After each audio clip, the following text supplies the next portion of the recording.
Entreprendre hors des normes est le podcast dédié aux femmes entrepreneurs qui désirent faire la différence par leur différence. Je suis Anne-Valérie Raucourt. Depuis 2010, j'accompagne les femmes originales et ambitieuses qui veulent se créer une vie riche et libre par la voie de l'entrepreneuriat.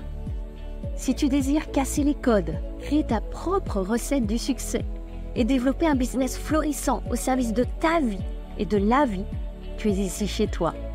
Dans le podcast Entreprendre hors des normes, je te dévoile, avec authenticité, profondeur et humour, des stratégies audacieuses, des approches mindset décalées et parfois même une vision perchée pour que ton business soit ton espace d'expansion. Ici, on célèbre ensemble la puissance des femmes qui osent assumer leur singularité, exprimer leur plein potentiel et laisser leur empreinte. Bienvenue dans ce nouvel épisode du podcast Entreprendre hors des normes. J'espère que c'est un merveilleux printemps qui commence pour toi, que tu es en phase d'éclosion à l'image de la nature. La nature est absolument fabuleuse chez moi, dans ma belle colline de Provence. Les fleurs sont resplendissantes et je te souhaite aussi une fabuleuse éclosion. Et pourquoi pas une explosion de tes plafonds, de tes résultats. Et tu sais que je suis là pour t'aider en cela. Dans le dernier épisode, le 92, je t'ai partagé 3 choses que je ferais différemment si je recommençais tout de zéro. Si t'as pas encore écouté cet épisode, tu pourras aller l'écouter après. Il n'y a pas nécessité d'être dans une écoute dans l'ordre bien séquentiel. Et en faisant cet épisode, j'ai réalisé que j'en avais encore beaucoup d'autres conseils sous la pédale à te partager dans cette hypothèse où je pourrais recommencer de zéro. Les 3 conseils que je t'ai offerts dans l'épisode précédent, oui, ils sont fondamentaux. Et j'ai eu envie d'en choisir 3 autres parmi la liste de tout ce que j'ai pu imaginer pour t'offrir une palette plus large de conseils, de pistes, d'exploration pour que tu puisses mettre des nouvelles choses en œuvre, vivre des transformations. Et bien entendu, l'idée c'est que tu puisses changer tes résultats, avoir plus de résultats et aussi transformer ta manière de vivre ton expérience sur ton chemin d'entrepreneur. Je t'assure que si tu choisis un seul de ces conseils et que tu décides d'en faire une priorité, tu as là le pouvoir de changer bien des choses. Alors, c'est parti, on y va pour 3 nouvelles idées, 3 nouveaux conseils que je t'offre dans cette perspective de si je pouvais recommencer, qu'est-ce que je ferais autrement? La première piste que je t'offre, c'est celle-ci. Très clairement, si je recommençais, je m'occuperais moins de stratégie et plus de ce qui compte vraiment, véritablement. Là, tu te dis, c'est quoi ce qui compte vraiment, véritablement? Ça se cache derrière cette question que tu te poses peut-être parfois, toi aussi, qui est « Mais qu'est-ce qui fait vraiment la différence entre une entrepreneur qui réussit et une autre qui galère? C'est quoi le truc en plus qui fait que certaines réussissent et en plus ça a l'air tellement facile pour elles et puis pour d'autres, le chemin est tellement difficile ?» Pour moi, la réponse, elle tient dans un mot, émotion. Émotion avec un S, les émotions. La vraie, grande, profonde différence, c'est dans la capacité à vivre les émotions qui sont inhérentes à notre chemin d'entrepreneur. Quand tu regardes bien, et je veux t'offrir ma propre analyse, quand tu es entrepreneur, tu te donnes à vivre un paquet d'émotions assez particulières et en mode tellement plus intense, tellement plus fréquent, tellement plus violent parfois, que d'autres personnes qui sont sur un autre chemin de vie. Ces émotions spécifiques au business, évidemment, c'est quelque part le reflet des émotions de la vie. Et on retrouve ce principe qui m'est cher, de dire que c'est 50-50. C'est 50-50. Seulement, quand tu es entrepreneur, tu te donnes à vivre cette expérience où tu vis ces émotions avec des variations souvent plus rapides, plus intenses, des grandes oscillations, c'est les montagnes russes. C'est souvent pas sur une semaine, pas même sur une journée, mais sur une heure, sur une minute où tu vis ces oscillations-là. Si je regarde cette répartition très schématique des émotions, où on peut les classer, même si j'aime pas trop ça, mais on va le faire par souci de simplicité, du côté négatif et du côté positif. Du côté entre gros guillemets négatif, tu as à prévoir que c'est inévitable que certaines émotions vont se présenter. Et plus tu seras averti, plus tu seras préparé, moins ça sera douloureux. Ou peut-être que ça sera aussi douloureux, mais ça durera moins longtemps. Tu as aussi le côté positif, où là, si tu te laisses glisser, il se peut que les émotions positives, elles se présentent pas naturellement. Tu as à être proactive, créatrice de ces émotions dans le champ positif. Je vais t'expliquer. Si on revient du côté négatif, la première chose à te dire, c'est qu'il n'y a rien qui cloche si tu ressens toutes ces émotions négatives, ces émotions lourdes, ces émotions pénibles. C'est juste que ton cerveau, qui fonctionne en mode primitif, réactionnel, il croit tout simplement que l'entrepreneuriat va te tuer.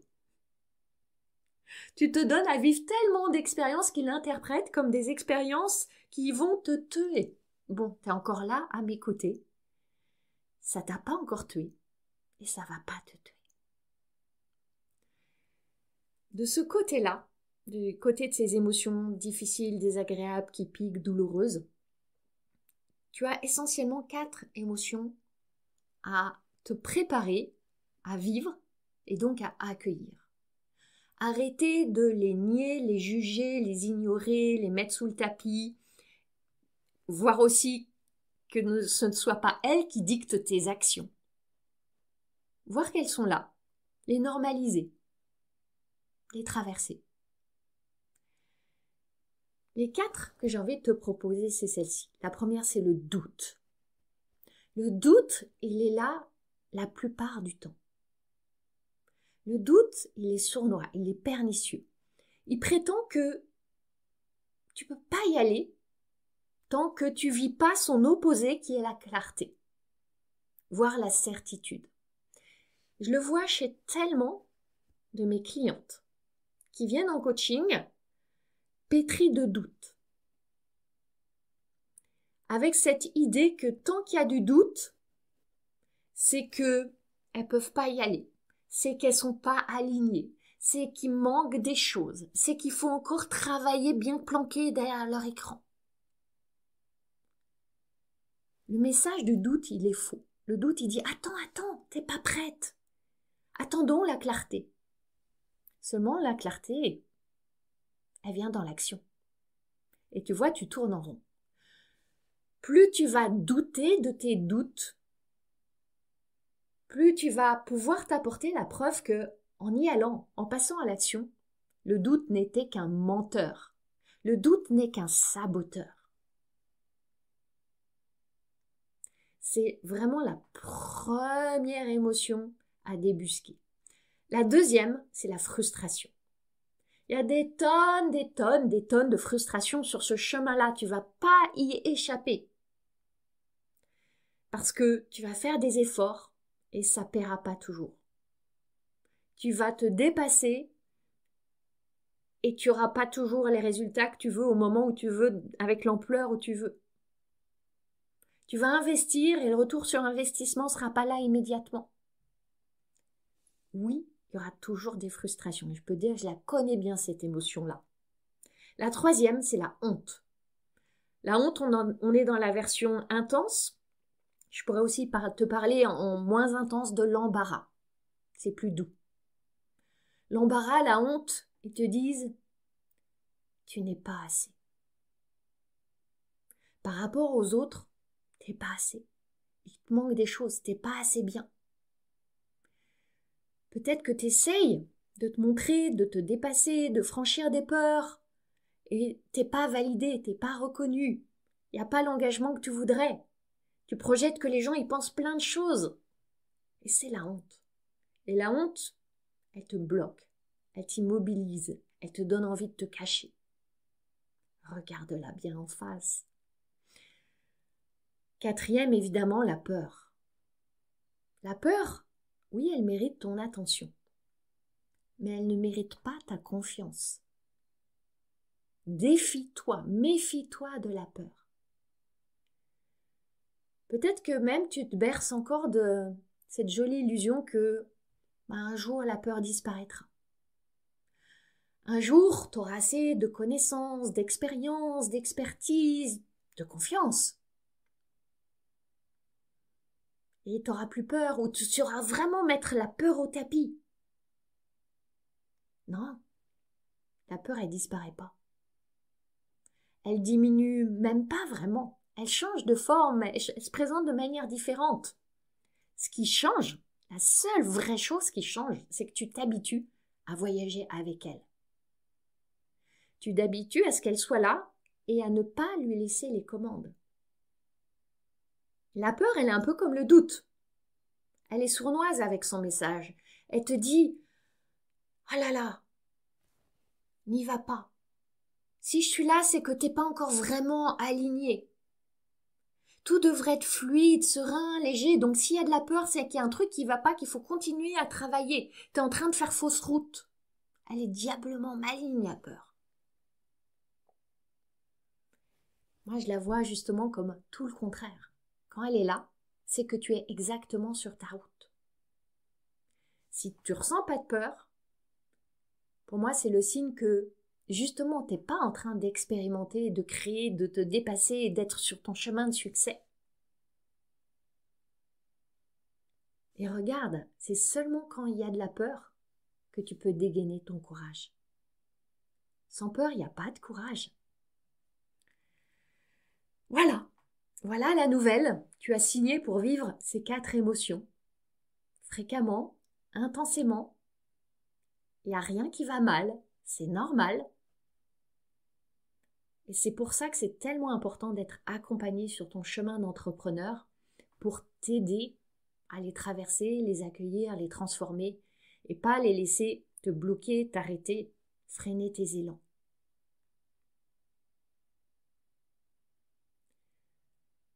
Comme je te le disais, il y a une potion pour ne pas laisser ces émotions t'arrêter. C'est de donner au moins autant d'attention à aller créer des émotions positives, des émotions qui vont t'élever, qui vont te réénergiser. Je pourrais faire tout un épisode de podcast sur ce champ des émotions. Je ne vais pas les détailler ou les déployer. Si ça t'intéresse, je pourrais leur dédier tout un épisode de podcast. N'hésite pas à me le dire, à m'écrire, à m'envoyer un petit message, à me suggérer d'ailleurs plus amplement des thématiques. Je suis toujours à l'écoute pour savoir comment je peux t'aider au mieux avec chacun des épisodes. Ces 4 émotions, entre guillemets, contrepoison, c'est celle-ci. La compassion, le courage, la détermination et la foi. Je te les répète, la compassion, le courage, la détermination et la foi. J'ai envie d'en ajouter une 5e qui n'est pas une émotion. Je vais plus la mettre dans le champ peut-être des attitudes. C'est la responsabilité. Je vois tellement d'entrepreneurs qui veulent la liberté, qui sont devenus entrepreneurs pour la liberté. Ce qu'on oublie souvent, c'est qu'avec la liberté va la responsabilité. Là, je te parle d'émotions spécifiques, celles qui vont te mettre en mouvement, qui vont te pousser à aller créer tes résultats. Bien sûr, il y a plein d'autres émotions qui entrent en jeu dans ton business. Je pourrais te parler évidemment de la joie et de l'amour et de la sérénité, etc. Quand on te parle, regarde bien, quand on te parle d'avoir un mindset solide, un état d'esprit de gagnante, en réalité, c'est de ça qu'on te parle. D'avoir une infinie lucidité sur tout ce qui se joue dans ton champ émotionnel et de ne pas te laisser guider par les émotions qui te plombent et de te permettre d'être élevé par des émotions intentionnelles. Et je t'assure que si tu mets de l'attention, si tu t'auto-coaches, si tu es coaché dans ce champ-là, ça va débloquer complètement la voie vers tes résultats. Maintenant, deuxième piste, deuxième conseil, deuxième chose que je ferais différemment, c'est que dès le début, dès le début, je prendrai soin de ma relation avec l'argent. Comme tu le sais, je suis entrepreneur depuis 2010. C'est seulement à partir de 2019, 9 ans plus tard, que j'ai commencé à travailler sur ma relation avec l'argent. Ça fait 5 ans. J'ai passé 9 années en mettant ça sous le tapis. Et avec le recul aujourd'hui, je vois à quel point ça m'a freinée. J'étais tout simplement pas consciente de à quel point cette relation-là, elle est centrale.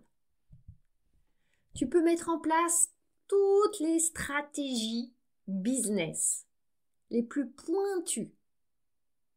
Si tu as des croyances qui te plombent sur l'argent, je te dis pas que tu vas pas créer des résultats, et j'ai créé des magnifiques résultats.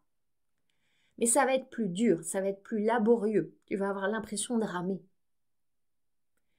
C'est pour ça que dans mon accompagnement 100K Révolution et aussi avec les clientes de mon mastermind, le cercle des normes, l'argent est vraiment au cœur des discussions.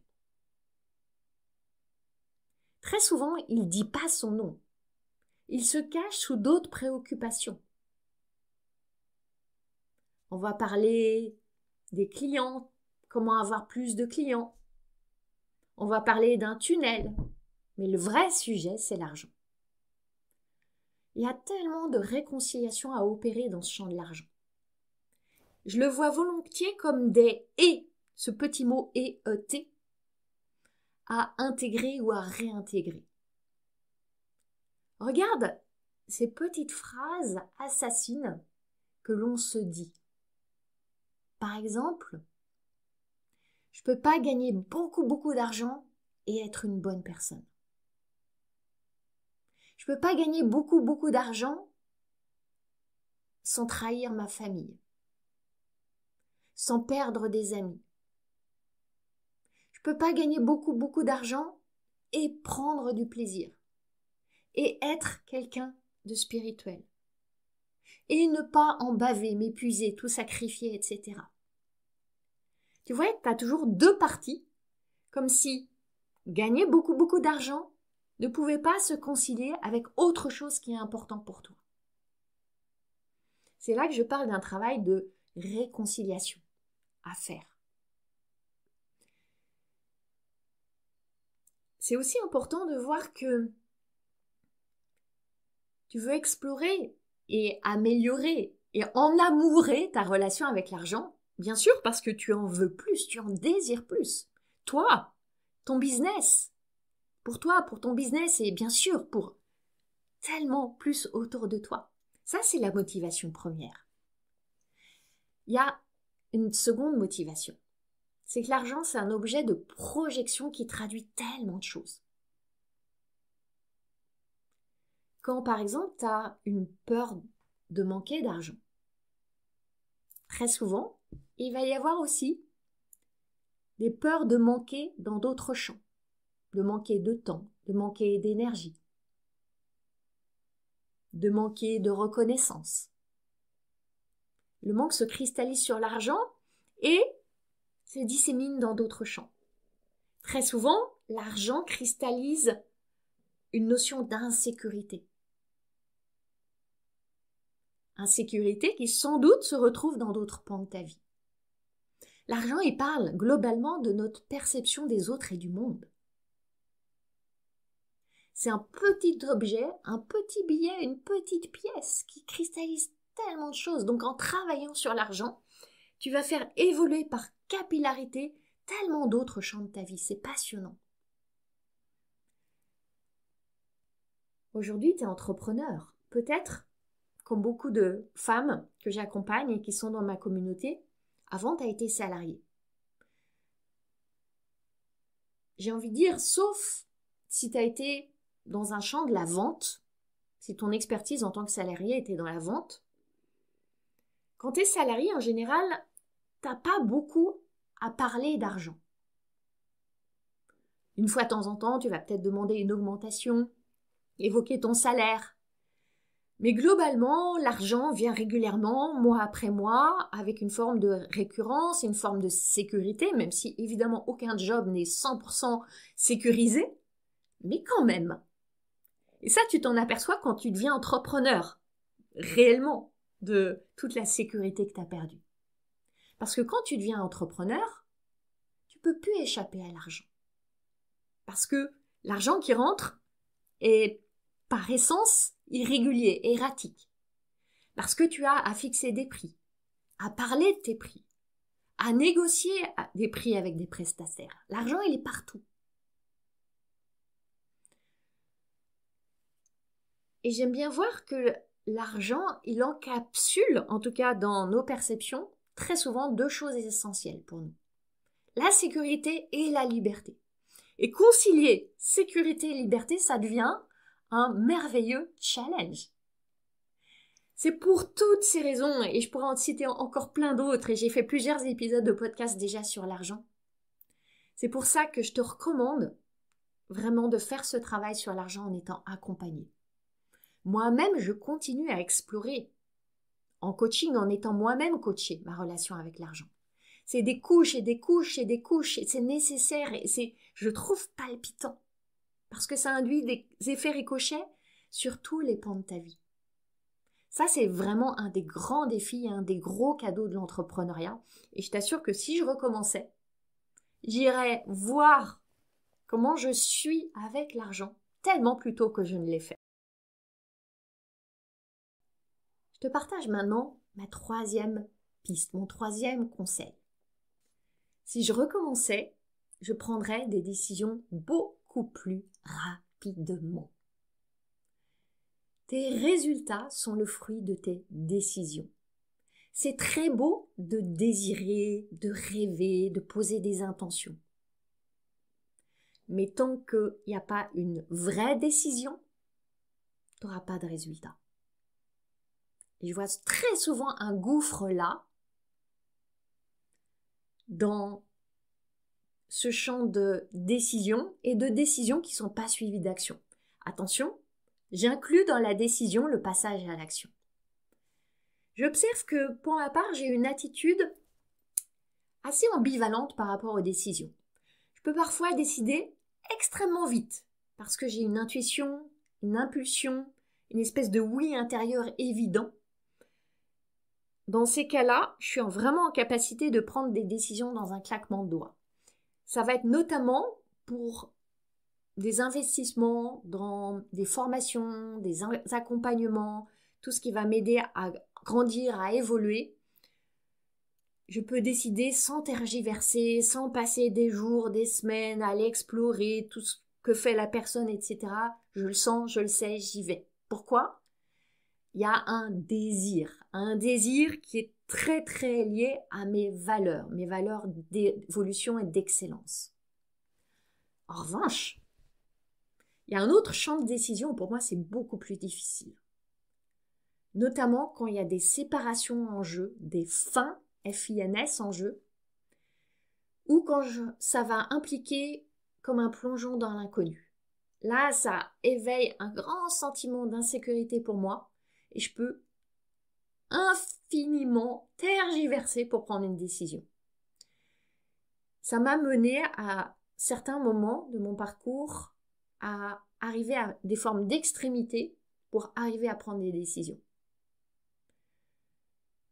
Je t'ai déjà raconté dans certains épisodes du podcast comment Au bout de 2 ans, j'ai réalisé, après avoir créé ma toute première entreprise en 2010, 2 ans après, j'ai réalisé que c'était pas du tout la bonne entreprise, le bon format, le bon business model pour moi. Et je n'arrivais pas à prendre cette décision d'arrêter. C'était trop coûteux. J'avais engagé beaucoup d'argent, beaucoup de ressources émotionnelles, beaucoup de rêves aussi, beaucoup d'énergie. Et je ne savais pas ce que je ferais après. Il n'y avait pas d'après qui se dessinait pour moi. Il a donc fallu que mon corps m'emmène à l'hôpital pour que j'arrive à prendre cette décision. Et encore une fois que la décision a été prise, il m'a fallu plusieurs mois pour vraiment fermer l'entreprise. En 2022, j'ai décidé d'arrêter le programme d'accompagnement que j'avais à l'époque parce qu'il reposait sur un modèle de business qui ne me correspondait pas, qui m'étouffait, qui m'étiolait, avec une grosse équipe, avec beaucoup de charges, avec beaucoup de contraintes, avec un système de vente qui ne me correspondait pas. Et là aussi, il m'a fallu plusieurs mois pour arriver à prendre cette décision. Elle impliquait des séparations et elle impliquait, elle aussi, le fait que je ne savais pas ce que j'allais pouvoir lancer après, qui me correspondrait mieux. Elle me mettait en insécurité avec le fait que peut-être je n'allais pas pouvoir générer d'argent pendant plusieurs semaines, plusieurs mois, qui sait plus longtemps. Il m'a fallu du temps pour prendre cette décision-là. Dans ces 2 cas-là, ces 2 années où je t'ai emmené 2013-2022, il s'agissait pour moi d'arrêter quelque chose qui marchait bien, pour aller vers quelque chose où je ne savais pas si ça allait mieux marcher ou moins bien. Ces décisions-là, elles sont difficiles à prendre. Et quand je le vois aujourd'hui, bien sûr, j'ai eu besoin de ces processus. Et je me dis que de temps, d'énergie, d'émotions difficiles que j'ai vécues, que je me suis donné à vivre en tergiversant sur ces décisions-là. Comme je te le disais tout à l'heure, dans ton entreprise, tout est décision. Décision consciente, décision inconsciente. Et chaque résultat que tu crées est le fruit d'une décision. Alors pourquoi est-ce que c'est si difficile de décider? Je te l'ai dit, on vit mal l'incertitude. On aimerait tellement qu'il y ait une espèce de logiciel de traitement avec l'intelligence artificielle, ça serait peut-être possible, qui soit en mesure d'analyser de manière très spécifique notre situation et qui nous fasse un dessin de l'avenir en nous indiquant la bonne option, quel est le bon timing pour la bonne décision. À ma connaissance, ce logiciel-là n'existe pas. Et c'est peut-être bien une bénédiction. Parce que c'est ça l'expérience de la vie qu'on veut vivre. C'est ces aléas-là qui mettent du sel dans nos vies humaines.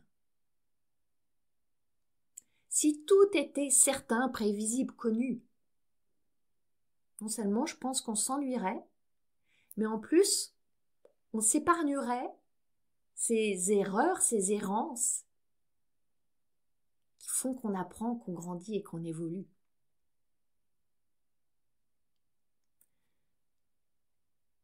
Pour pouvoir décider avec plus de rapidité, peut-être pas plus de certitude, mais en tout cas plus d'aisance, de fluidité, de promptitude.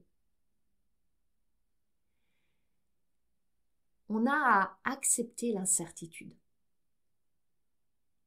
Peut-être même aller jusqu'à aimer l'idée que notre décision, c'est peut-être pas la bonne. Mais c'est quoi la bonne décision? C'est celle qui mène à ce résultat qu'on a projeté, qu'on veut avoir. Mais peut-être que dans l'erreur qu'on est en train de faire, on va arriver à un résultat qui est finalement tellement mieux que celui qu'on avait pu imaginer, parce qu'on est tellement loin d'imaginer tout le champ des possibilités.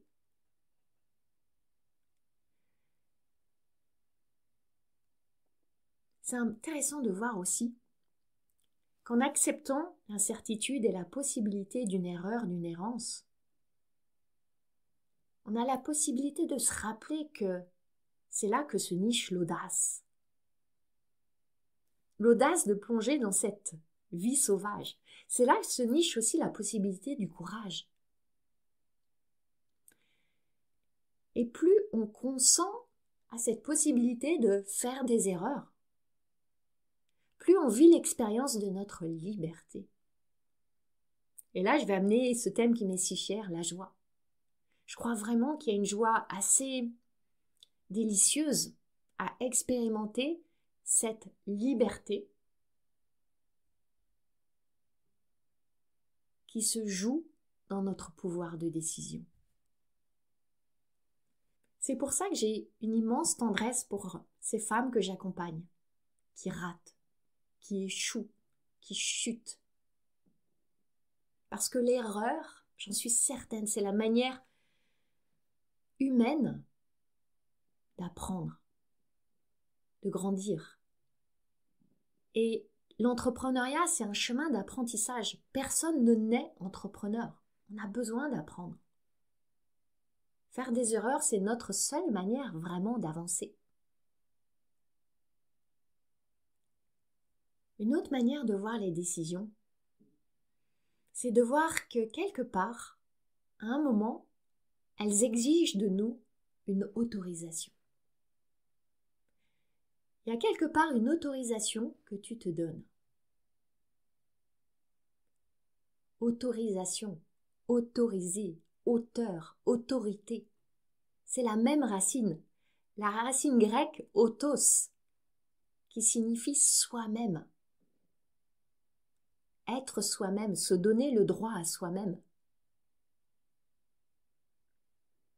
Donc si on va plus loin, tu vois, une décision, elle a le pouvoir vraiment de transformer non seulement ton chemin, mais aussi la personne que tu es sur ce chemin et bien sûr tes résultats.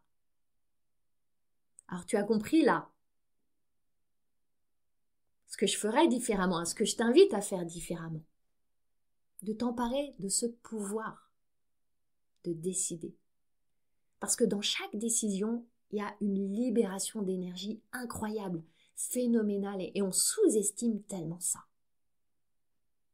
Franchement, et je t'ai cité 2 exemples, il m'a fallu du temps pour accélérer mes processus de décision. Et je suis encore en train de voir, quand je suis confrontée à des décisions, comment est-ce que je peux arrêter de tergiverser, de ressasser, de ruminer, d'y aller plus vite. Plus j'y vais vite, plus j'ai rapidement les leçons. Dans ce processus, tu le sais, tu as une alliée fidèle, indéfectible, ton intuition. Elle te parle. Elle va aussi te murmurer. À un moment où parfois la peur va crier. Et la peur va vouloir crier plus fort. La peur, elle peut vouloir te faire prendre des décisions rapidement. Par exemple, tu lances une nouvelle offre, ça marche pas, tu voulais 10 clients, t'en as 2, tu décides d'arrêter. Là, tu vas peut-être être capable de prendre cette décision très rapidement. Est-ce que c'est ton intuition ou la peur qui a parlé? Je te laisse faire émerger ta réponse. C'est là que j'appelle régulièrement mes clientes à observer avec une honnêteté radicale ce qui se joue vraiment. Alors, est-ce que tu es d'accord avec moi pour voir tes décisions différemment? Ce pouvoir qui est là entre tes mains. Parce que on est là pour entreprendre, prendre entre nos mains notre destin.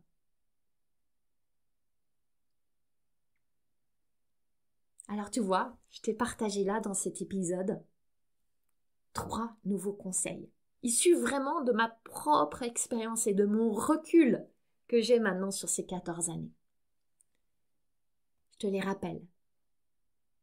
Première piste, clairement je m'occuperai moins de stratégie, ou je me préoccuperai moins de stratégie, parce que c'est tellement facile d'aller mettre son attention sur les stratégies pour échapper à ce qui compte vraiment, les émotions.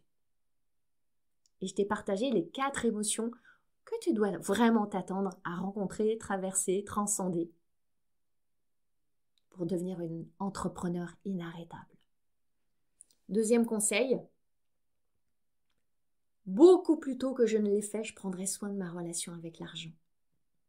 Et c'est génial de prendre soin de ta relation avec l'argent, parce que ça a un effet ricochet sur tous les pans de ta vie. Troisième recommandation, je prendrai des décisions tellement plus rapidement que je ne l'ai fait bien souvent. Parce qu'il y a une libération d'énergie immense dans le processus de décision. L'indécision, elle paraît pas si grave. Tu restes dans ton petit confort bien douillet. Mais est-ce que c'est pas grave de voir que ta vie passe pendant que toi, tu restes figé dans cette indécision? Alors vas-y, décide, expérimente, joue, teste et ajuste. C'est qu'un grand jeu. Je te souhaite de pleinement jouer ce jeu. Vraiment.